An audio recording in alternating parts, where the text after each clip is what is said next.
এই কয়দিন অনেক বৃষ্টি হয়েছে আর বৃষ্টির পানি ঠান্ডা অনেকগুলো মাছ দিচ্ছি, মাছ ধরে সেই মাছের চচ্চড়ি গেছি। তাই আজকে এই ভিডিও অনেক লগে শেয়ার করলাম। লঞ্চ শুরু করি। আসসালামু আলাইকুম। ব্যাকে কে নেছে নাই আলহামদুলিল্লাহ অনেক দায় ভালো আছি। এই কদিন অনেক বৃষ্টি হয়েছে আর বৃষ্টির হানি স্রোতে তো মাছ আইয়ে এই ডান্ডা গ্রামের ব্যাকে জানিতে সেদিনকে আঙ্ক ঘরের লগে দিয়ে হানি জান দিচ্ছে, হানির মতো মাছ দিয়ে হরে ভাইয়া মুসির হাতি মাছ এগুন হচ্ছে দেখছেন নি, মাছ এগুন কি তাজা তাজা কিরম সুন্দর দেওয়া যায়। এরকম তাজা মাছের চচ্চড়ি করে খাইতে কিন্তু অনেক ভালো মজা লাগে। বাজার থেকে কিনে এনে তো আর এরকম তাজা মাছ হান জানা, বাজারের মাছ রান্না করলে তো আর এই তাজা মাছের মতো এত স্বাদ হইতো না।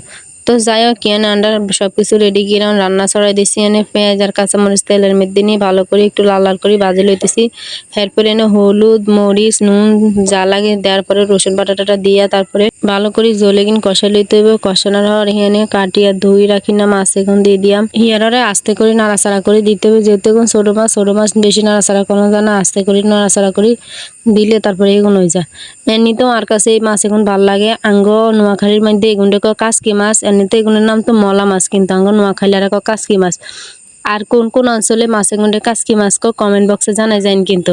তো যাই হোক এরপরে সুন্দর করে দেওয়ার পরে ডাকনা দিয়ে ডাকি রাখছি। ডাকনা দিয়ে ডাকানোর পরে উড়াই দেখেন কালারটা কি সুন্দর এসে। হ্যাঁ, আর ভিডিও করতাম যে মনে করেন আবার খাইয়ালে।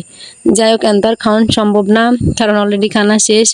তারপরে তো এই রয়েছে ফাইনাল রেজাল্ট, কি সুন্দর লাগতেছে। ইস মনে কর আরেকবার খাইয়ালাই।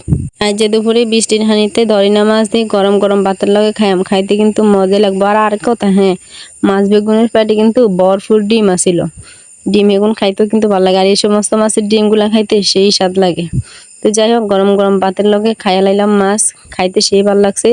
আর আজকের ভিডিও কে কোন জায়গা থেকে দেখতেছেন কমেন্ট করে জানাই দিতে ভুললেন না। আর আজকের ভিডিও যদি ভালো লেগে থাকে লাইক কমেন্ট শেয়ার করে পাশে থাকবেন। আজ জাল্লাহ আল্লাহ হাফেজ, পরবর্তী ভিডিওতে দেখা হইব।